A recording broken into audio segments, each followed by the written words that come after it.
Sir Esha and చారీని Srinivas location trace చేయడానికి పంపించాను. ఏమైంది? ఎస్ సార్ వాళ్ళు ఆ పని మీదే వెళ్ళారు.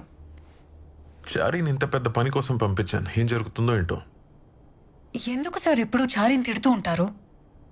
నీకు వాడి గురించి పూర్తిగా తెలియదు, లేకపోతే నువ్వు కూడా ఇలాగే తిడతావు. అసలు ఏం జరిగింది? ఒకసారి ఈజిప్ట్ నుండి ఒక గ్రూప్ ఆఫ్ టెర్రరిస్టులు ఇండియాలో అటాక్ చేయబోతున్నారని ఇంటెల్ వచ్చింది.